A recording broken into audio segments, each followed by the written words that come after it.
దూత media, power of news. నమస్తే, welcome to Dootha media. నేను పవన్. బీఆర్ఎస్ ఎమ్మెల్సీ కవితను సస్పెండ్ చేస్తూ కేసీఆర్ తీసుకున్న నిర్ణయం ఇప్పుడు రాష్ట్ర వ్యాప్తంగా హాట్ టాపిక్గా మారింది.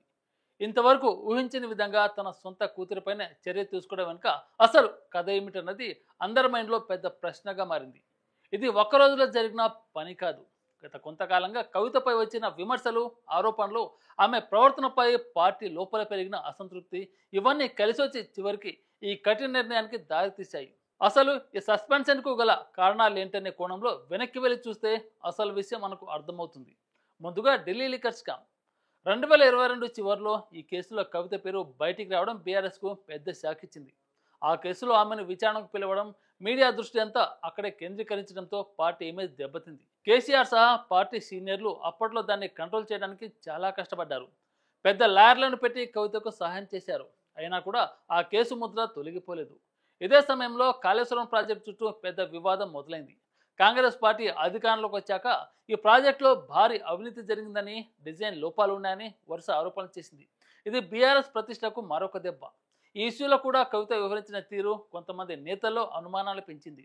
అంతేకాదు, ఇటీవల కవిత ముఖ్యమంత్రి రేవంత్ రెడ్డితో టచ్లో ఉందని, ఆయన సూచనల మేరకే కొన్ని రాజకీయ నిర్ణయాలు తీసుకుంటుందని పార్టీ లోపలే చర్చ మొదలైంది. సీనియర్ నేతలు ఈ విషయాన్ని కేసీఆర్ ముందు పెట్టారట. కొన్ని ఆధారాలు కూడా ఉన్నాయని చెప్పారట. ఇవన్నీ కలిసి పరిస్థితిని మరింత క్లిష్టం చేశాయి. ఇలా ఒక్కో అడుగు ఒక్కో సమస్యను తెచ్చిపెట్టగా చివరికి కేసీఆర్ ఒక నిర్ధారణకు వచ్చారు. పార్టీకి వ్యతిరేకంగా ఎవరైనా ప్రవర్తిస్తే ఉపేక్షించేది లేదు.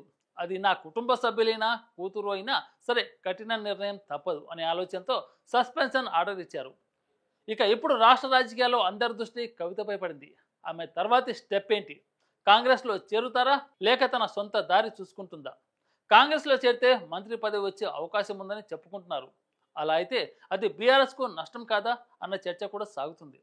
కేసీఆర్ అయితే దీనిపై పెద్దగా ఆందోళన చెందట్లేదని, ఆమెకు కాంగ్రెస్లో పెద్ద పదవి వచ్చినా చివరికి రాజకీయ లాభం మనకే వస్తుందని సన్నిహితులకు చెప్పారట. అయితే సస్పెన్షన్ ఒక క్లారిటీ ఇస్తుంది. పార్టీకి వ్యతిరేకంగా ఎవరు ఎంత పెద్ద వారైనా, ఏ స్థాయి వారైనా నిలబడలేరు. పార్టీ క్రమశిక్షణ ముఖ్యమని, వ్యక్తిగత సంబంధాల కంటే పార్టీ ప్రయోజనాల ముందని కేసీఆర్ గట్టి హింట్ ఇచ్చారు. ఒకవేళ కవిత కాంగ్రెస్ వైపు వెళ్తే రాష్ట్ర రాజకీయాల్లో కొత్త సమీకరణాలు మొదలవుతాయి. అదే సమయంలో కవిత సొంత శక్తితో కొత్త ప్రయాణం మొదలు పెడితే ఆ ప్రభావం ఎలా ఉంటుందో చూడాలి. ఏది జరిగినా ఈ సస్పెన్షన్ తర్వాత తెలంగాణ రాజకీయాలు మునుపటిలాగా ఉండబోవు. For more update keep watching Dootha media. Thank you. For more updates please subscribe Dootha media.